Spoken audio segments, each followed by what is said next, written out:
സീതാറാം യെച്ചൂരിക്ക് വിട നൽകാൻ ഒരുങ്ങി രാജ്യ തലസ്ഥാനം. വൈകിട്ട് 3 മണിവരെ AKG ഭവനിൽ പൊതുദർശനം. അന്തിമോപചാരം അർപ്പിച്ച രാഷ്ട്രീയ നേതാക്കളും സഹപ്രവർത്തകരും.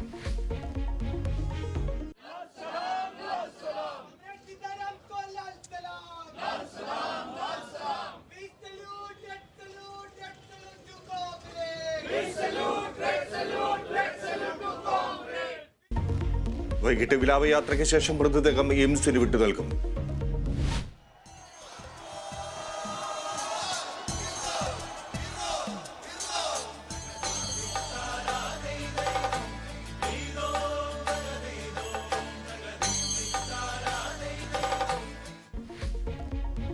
പൊന്നിൻ തിരുവോണത്തെ വരവേൽക്കാൻ ഒരുങ്ങി മലയാളികൾ.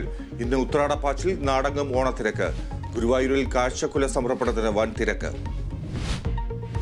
ഇടുക്കിയിൽ കർഷകരിൽ നിന്ന് ഏലക്ക വാങ്ങി പണം നൽകാതെ കബളിപ്പിച്ചു. 15 കോടിയുടെ തട്ടിപ്പ് നടത്തിയ പ്രതി പിടിയിൽ.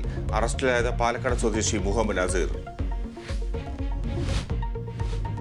ജമ്മു കാശ്മീരിലെ കിഷ്ത്വാറിൽ സുരക്ഷാ സേനയും ഭീകരരുമായി ഏറ്റുമുട്ടൽ. 2 സൈനികർക്ക് വീരമൃത്യു, 2 പേർക്ക് പരിക്ക്. സൈന്യം 3 ഭീകരരെ വധിച്ചു.